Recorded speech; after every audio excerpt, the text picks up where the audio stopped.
doulas, you know, and we can see that there's a class component to that. It's the educated who are able to partake in hypnobirthing, for example, and attachment parenting, and who think about things like free-range parenting, which are all, you know, new. And so at the time, resistance was low.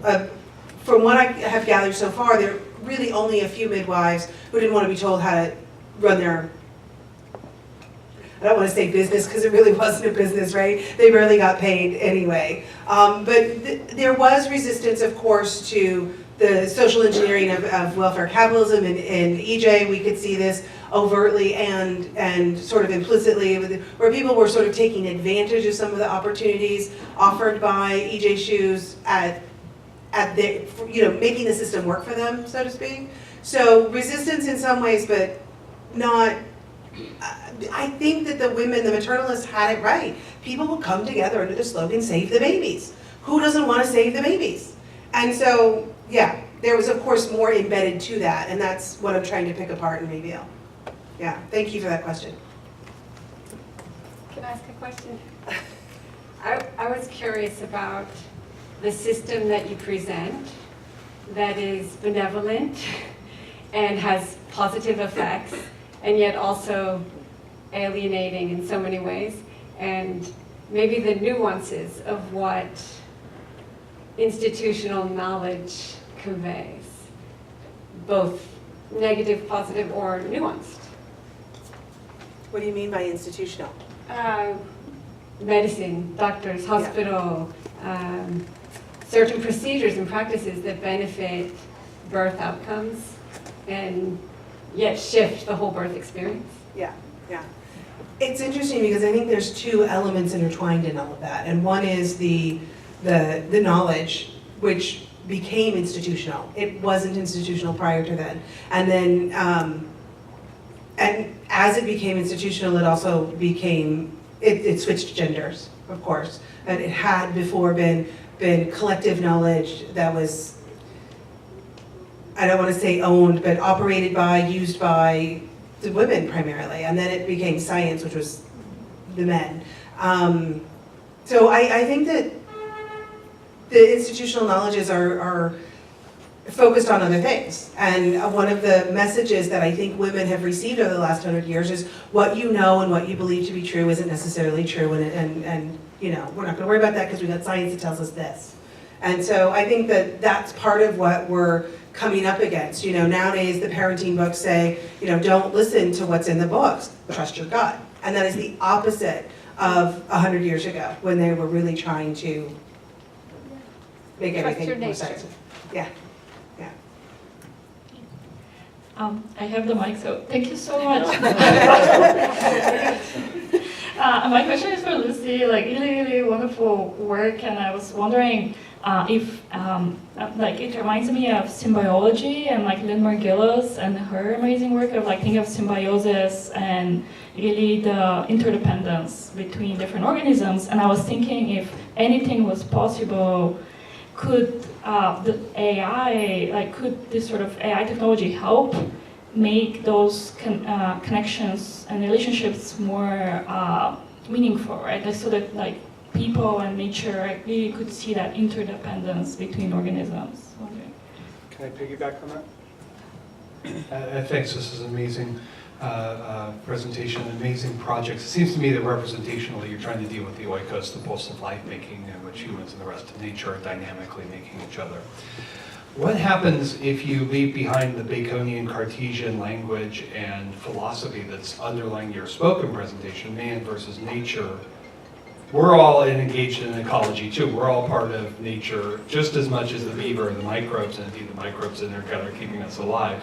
What happens if you shift that optic and reveal the illusory class fantasy of controlling nature, which is not a human impulse to, I mean, I'm a little unsettled at points because you have the human, you have this kind of Promethean human nature argument. Like Cicero is speaking for the landed ruling class, and the impulse to control nature is not a human one, but comes directly out of the colonial and improving mindset of bourgeois and colonial powers.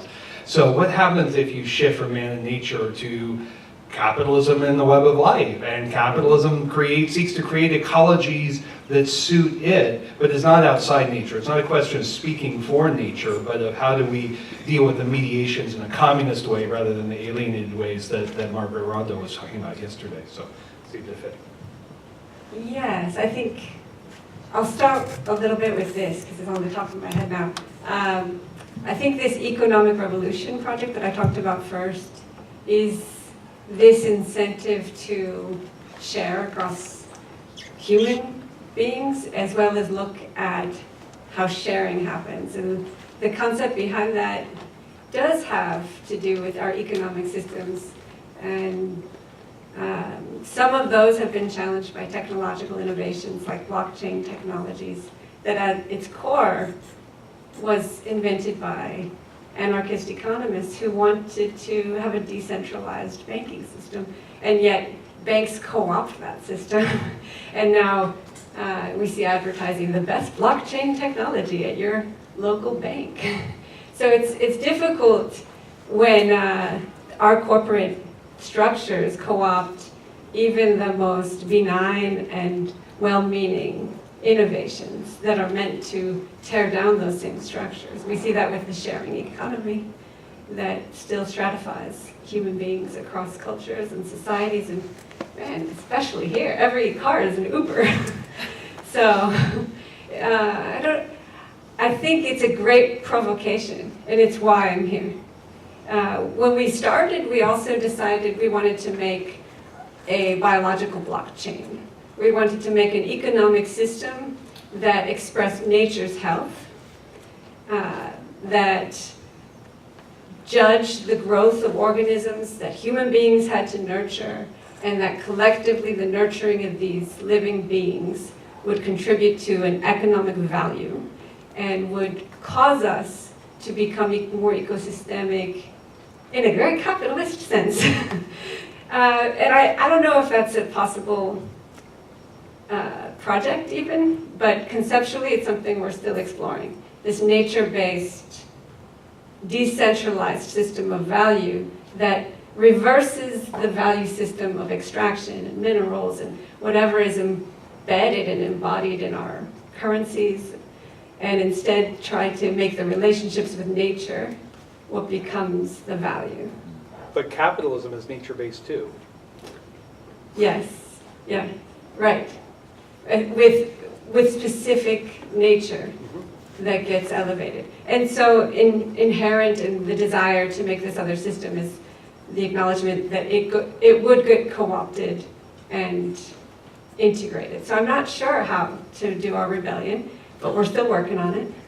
Never stop. And maybe in the answer to symbiosis, I think it is a struggle in terms of having something that's equivalent. And this exists for a lot of bioartists who maybe it's systems of breath that contributes to an organism that requires breath, but getting that exchange is difficult. And there's a growth and a nurturing that we have.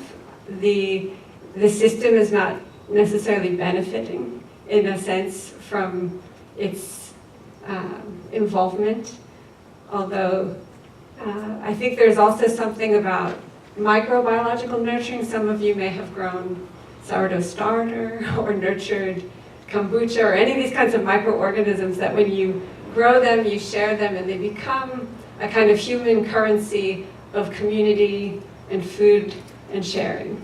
So maybe that answers both questions a little bit. Christian. Question. First of all, both presentations were really amazing and beautiful, and my question is not anywhere near as lyrical as both presentations were. But Diana, you were describing basically a very elaborate and what seemed probably a very expensive efficiency wage being paid by EJ Shoes to its workers.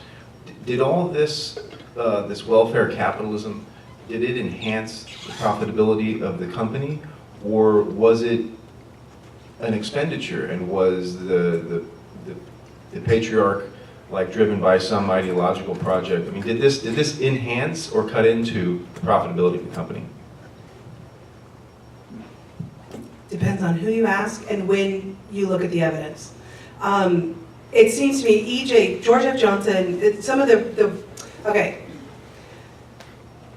Unionists said just that. They said they're taking money that we could be paid in wages to pay for all of these benefits, and they shouldn't do that. EJ's reply was, George F. Johnson's reply was, no, because this is how the math works. The math is that you all are so happy because I've given you all these things that you're working more efficiently. And therefore, we are able to charge less for our shoes than we would otherwise, so we make more money that we then have to spend on these things. And so we're not taking anything away from your wages. So it's funny math, is what it is. But at the same time, not all workers received all the benefits all the time. And during moments of depression or small recessions even, like these magazines didn't last all that long. They were very influential. But the first run of the magazine was only 25 months. And then there was a recession of sorts, and so they halted the magazine, they brought it back about 13 months later, and it ran for another 13 months. And then they didn't have it anymore, but by then George F. had purchased the local newspaper. And instead of having a magazine that went out every month, he had a page in the newspaper and the editor's ear anytime he wanted. And of course, by then, circumstances had changed. Most of the work that the magazines needed to do had been completed. Immigration laws changed, there wasn't a new influx, there was already a certain level of stability, and there was the introduction of national women's magazines, the Seven Sisters, including Better Homes and Gardens, and there are 5 of them that are still published monthly to date. And they took over the work, so it was no longer necessary for him to do that. So yes, it cost him money that when times were rough, so he stopped doing some of the publications, but he continued with the healthcare and the widow's pay and that sort of thing. But again, those stopped too. And they didn't keep really good track of the numbers. So it's hard to really narrow down, but we can see that when times were tight, like when the country wasn't at war, because of course that was their business, was shooing soldiers, then they would cut down on certain things. Yeah. Did I answer the question? Yeah. Okay. We have time for one more question. Anyone?